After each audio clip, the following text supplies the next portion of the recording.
Hey everyone, good morning. It is day 130 of spiritual healthcare, and it's week till Christmas. So there you go. There you go. Our 130th episode is like on the week before Christmas, which is kind of cool. I hope you guys are having a good holidays so far. We've got some really cool topics to cover today, including Krampus, because I think Krampus is pretty interesting. It's got a pretty interesting history that I think a lot of people don't really know. And as well as a really, really great question that came in from Twitter about everything from prisoners to sex offenders to negative entities and all of how does that all combine together. So really interesting subjects today, guys. Good morning to everybody. It is good to see all of you. As I say, a week before Christmas, so Merry Christmas to everyone. Happy holidays, whatever you guys are celebrating out there. It's hard to believe that we're like a week out for Christmas. It's weird, right? It's good. So good morning, Ed. Good morning, Dan. Good morning, everyone. It's nice to see you. And good morning to new people that are coming in. It's nice to see you guys too. Throw your location and name and everything in the chat so we can say hi. Hi, Nigel. Good morning. It is good to see all of you. This is, as I say, it's crazy that the holidays have come up on us so fast. Morning to Sally. Nice to see you too. And you know, it's interesting. So I thought one of the things that we can cover today is the legend of Krampus. It actually, what inspired me was a Christmas card from my wonderful friend and colleague Chad Lewis, who is a cryptozoologist. If you guys don't follow Chad Lewis, please do. He's amazing. So anyway, he sent me this awesome Christmas card with Krampus on it, and it made me happy. It made me really happy. So because Krampus is such an interesting character. He's like the antithesis of abundance, but fascinating nonetheless because he's been banned in countries. He's like the pariah of Christmas. He's the anti-Christmas, I guess. But he's really interesting. So I thought it's one of the things we could discuss today was Krampus and where he came from and what the heck is going on with the festivals that get celebrated and whatnot. I've got some friends called Circus of Hell. They run something called the Circus of Hell, which is up north here in Alberta. And the Susan and Doug, hi Susan and Doug, if you guys watch this. And every year they do like a Krampus fire show, and it's really cool. So they're awesome. So anyway, so there's lots of little tie-ins and stuff like that to the idea of Krampus, and he's become such a public figure in pop culture and stuff like that. Good morning to Ricky and Des. Nice to see you. Oh, nice to see all of you guys. This is so cool. It's so good to see you all. So we talk about that, and as I say, I got a great question in from Twitter about sex offenders and prisons and energy and how that all intertwines when it comes to negative energy and whatnot. So so dark question. We got a dark class today. Dark class today, but that's okay. It's all good. It's all good. We're in the holidays, so it'll brighten everything up somehow. So I wanted to dig into this a little bit, so Tim, hi Tim. Tim's saying he loves Krampus. He's got a Krampus scarf, playing cards, ornaments. Yeah, totally. It's such an interesting figure because I think the figure of Krampus, for those of you guys who don't know what that is, he's been portrayed in numerous different ways. But I'll show you the card again. So this is for my friend Chad. So he's usually depicted as kind of this devil-like creature, but usually like with a goat's head and horns, and he's usually carrying around a big sack of coal and whatnot, but he'll stuff children into the sack too. He's a jack of all trades, this guy. So, and the idea behind Krampus was that at one point that he would actually follow behind Santa. This is part of one of the Krampus legends, that he would actually follow behind Santa Claus, and basically be, taking all the naughty children as Santa was giving gifts out to all the good children. Like, super dark, guys. Like, it's crazy. So anyway, the history of Krampus actually goes back to pre-Christian Alpine traditions, okay? And there was an article in 1958 which published a really, really great synopsis, I guess, of where Krampus came from and whatnot. But he was kind of known as the horned god of the witches, and he was representative of a lot of what the Christian traditions considered evil or heathen or really negative. So he had again like this sort of goat face with the horns, which of course you see in typical different pagan traditions over the years, and an image that the Christian traditions often wrapped in and associated with Satan, with the devil, and whatnot. And Krampus was often seen carrying these chains, which had a couple of different ideas behind it. Some people believed it was the Christian projection of binding the devil, and so there was a few different takes on that, which I think that was probably the most common. But what was interesting was that, as I say, Krampus was often seen trailing behind Santa, which is very interesting to me, because Santa, in the way people have always asked me, like, what, how would you explain Santa Claus to kids and stuff like that? And then, of course, the whole COVID thing, and now nobody can sit on Santa's lap and all that crazy stuff. How would you explain it? And my partner and I, we had this discussion about a week ago, and he said something that I completely agreed with, and I have believed this myself for many years, is that Santa Claus is actually the spirit of abundance. It's the spirit of joy. It's the spirit of giving. It's the spirit of, like the gifts, the food, all of that is really very much a spirit of abundance. It's the abundance of the universe. It's the abundance of source energy. It's the fact that we can make a wish, put intentions out there, and then get and manifest it. Right? We can manifest this thing. And Krampus was kind of the antithesis of that. And it was about the 17th century where they actually started, as I say, pairing him with the idea of Santa, which is a really interesting sort of theological question when you really get into it. In 1932, there was an election in Austria, and they ended up with a very fascist regime called the Fatherland's Front. And it was very much like just very fascist, very restrictive. And after that, the Krampus, the idea of Krampus, everything was completely banned. It was just it was the Christian Social Party was in association with this regime, and the idea of Krampus was seen as evil. You don't talk about it. You don't do nothing. So in the 50s, that government actually distributed pamphlets entitled "Krampus is evil." Like they were just pushing the propaganda at the public, saying like, you can't talk about this. You can't nothing. So anyway, it wasn't until that kind of dissolved that Krampus kind of started to pop back up into pop culture and traditions. And in Bavaria, there's a lot of local artists that have a tradition about Krampus masks and stuff like that. So Krampus is usually seen with these chains. He's usually seen with bells.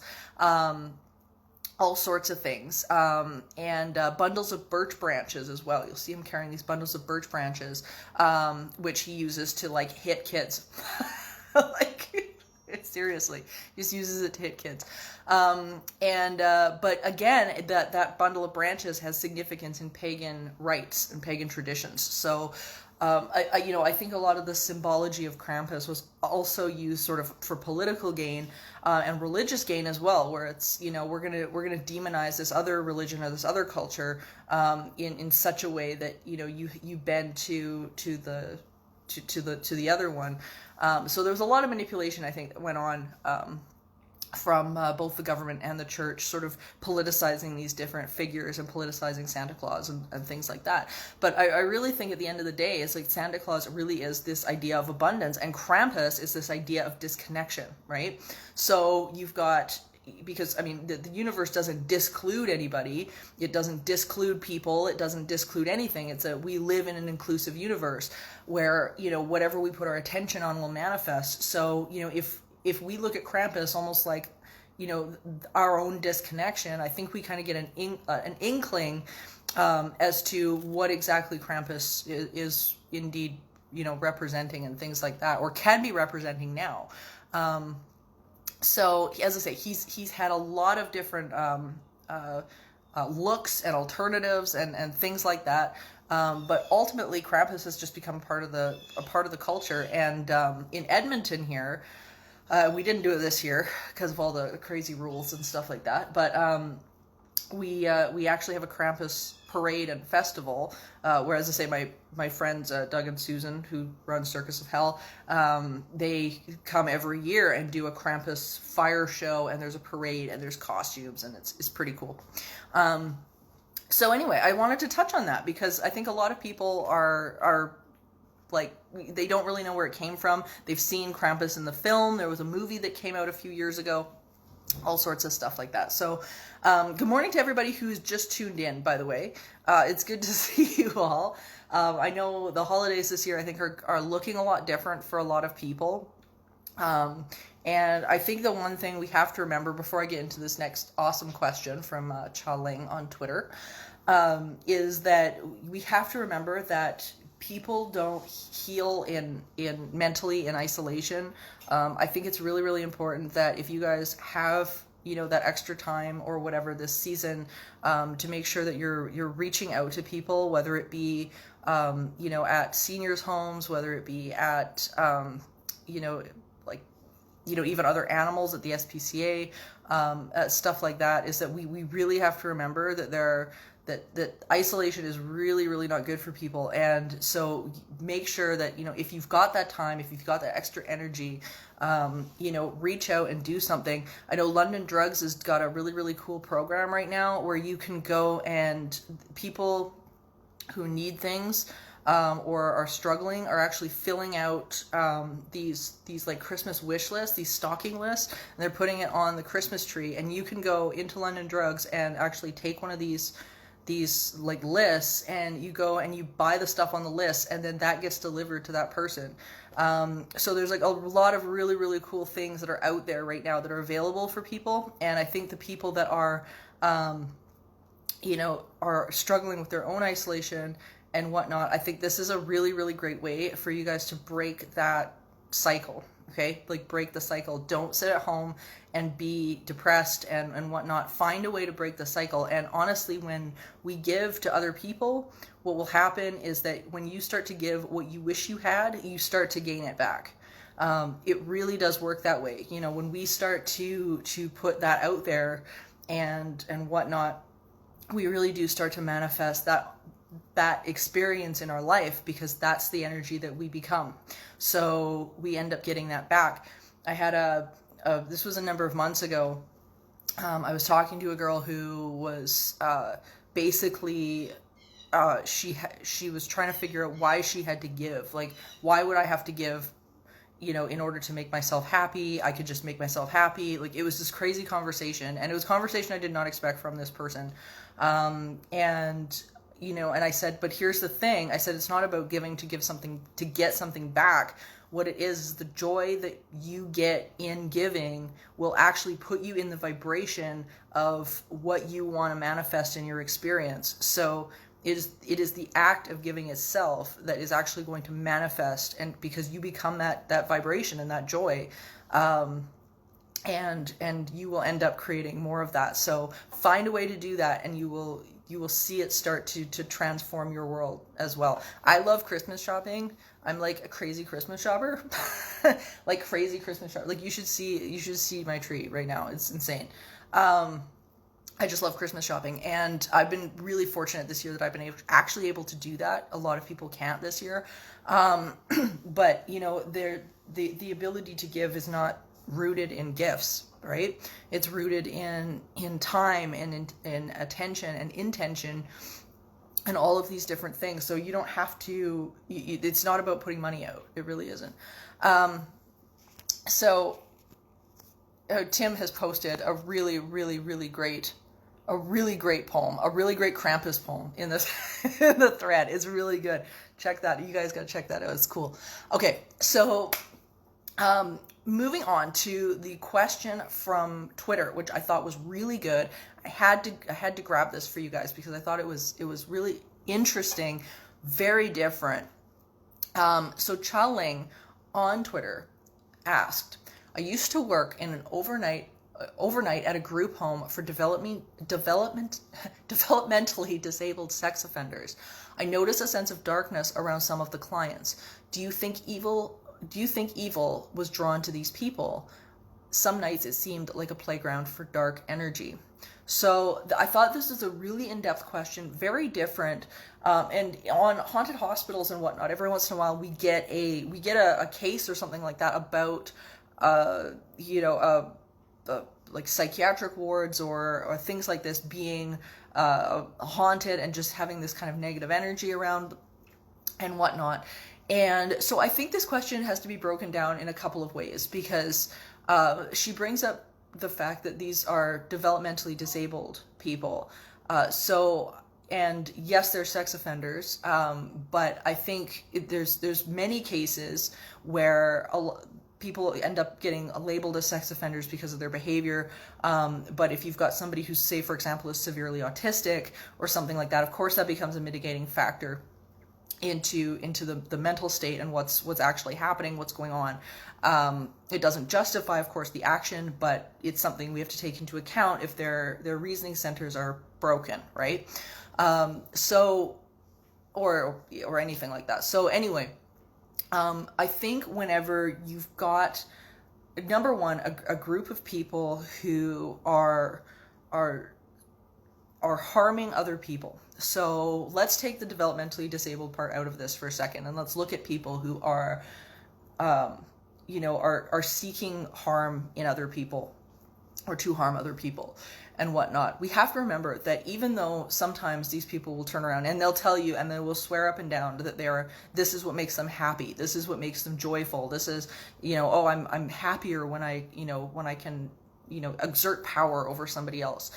And we have to really understand that this really isn't happiness. This is mistaking something, or mistaking feeling a little bit better up the emotional scale for something that is connected and happy. This is mistaking power or mistaking, these feelings for something that is joy. When we're in joy, when we're in alignment, when we are in our best self, we don't end up deliberately hurting other people. We just don't. It doesn't line up that way. So we've got to remember that when we hear a lot of criminals and things like that say, okay, well, this makes me happy to have killed this person, or I'm happiest when I'm defrauding somebody, or whatever it is. We have to really realize that that is just not that is not joy. That is not happy, because when we're happy, when we're in our connection, when we have source energy flowing through us, we don't do these things. That's not on our radar. That's not in the vibrational realm of thought that we end up translating. So we have to remember, so once we take that into account and we take people who are, killers and maybe just, maybe it's something less than that. Maybe it's thieves, maybe it's whatever it is. We have to remember that these people are down on the emotional scale enough that doing something or harming somebody else or whatnot might move them from depression to, say, anger. The problem is with a lot of individuals who are mean to other people, who bully other people, who come after other people, is the fact that they never actually move past that. It's usually from depression to anger, or depression to anger to frustration, and then back to depression, and then depression to anger, and then back to depression again, and they never really leave that cycle. And the fix of trying to get themselves up that emotional scale becomes just, it's rooted in this one spot over and over and over again, because they don't have the awareness. They just don't, they don't have the awareness, they don't have the tools, and sometimes don't have the mental capacity. If you're dealing with something like a sociopath or a psychopath or something like this, or even a narcissist, a lot of these people do not have the capacity to get themselves past what that is, right? They just don't. And nor do they have the intention of doing it, because some people really do mistake power and beating other people down and whatnot for their own inner power. They really do. They think it's empowerment. It's not. It really isn't. So Is there evil drawn to these people? Well, I think we have to realize that if you're dealing with a group of people that are in this vibrational state, right? So you've got this group of people who are, or, you know, individual or whatever, and they're all put together in one big four-wall, like, city, prison, whatever, and you jam them all together. Well, of course they're all going to end up together, first of all, because they're all sitting in the same vibrational state. They're all running on the same frequency. So, of course, they're going to end up all in one place. And when you get people, of course, that can't get up that emotional scale, they can't get to that next level, which is, you know, why I'm very pro rehabilitation for prisoners and things like that. You know, I don't think that you can shame somebody back into their alignment. It doesn't work. It never has worked. That's why you get reoffenders all the time coming back in. So I think when you can't teach people to get past those emotional states, you're sort of doomed to have that cycle just repeating itself. And yeah, that negative focused energy is going to go somewhere, whether it goes into their behavior, whether it manifests into something negative, whatever it is. Probably one of the most famous haunted prisons is Alcatraz, right, in the US. And Alcatraz has a very interesting entity that has manifested in what they call the hole. And the hole is a prison cell that is down into the sort of the bowels of Alcatraz, and it was for prisoners that ended up in isolation. So there was a very famous case that happened while Alcatraz was still running. The prisoners absolutely feared the hole terribly, and it wasn't because of the isolation, it was because of the entity there. So what would happen was that they would get put down there, and the entity, which was a negative entity, very territorial over its space, would, of course, you shove this person who's in disconnection into this hole, and this entity would lose it. So it would attack them. There was a couple of people that died in that cell, yelling that something was choking them. It was pretty horrendous, and the hole became something that was very feared. So that energy has got to go somewhere, and when we're not teaching people to empower themselves by getting up the emotional scale and changing their way of being with the world, they kind of continue to manifest this cycle and continue to mistake this power trip that they're getting from whatever they're doing as motion forward. They feel a little bit better, and they keep repeating that behavior because they're mistaking that for the right direction and happiness and all of that. So, do I think evil necessarily is drawn to these people? No, I don't. I think I think people's disconnection will create that negative energy. And when you don't empower people, this is what ends up happening. She was, Chaling was saying that some nights it just seemed like a playground for dark energy, and I think that's a really, really great analogy for it.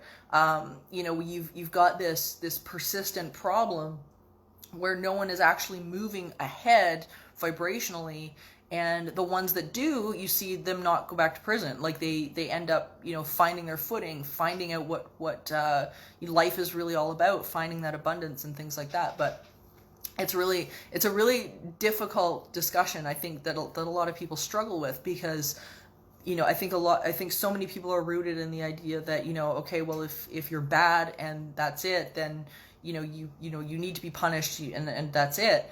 And it's true, like we have to be held accountable for our actions, but there comes a point at which it's either you are perpetuating and enabling the problem, or are you going to move this person forward if it's possible, with not possible with all people, that is for sure. Malignant narcissists, as I say, sociopaths, psychopaths, things like that, don't do well in therapy. They just don't.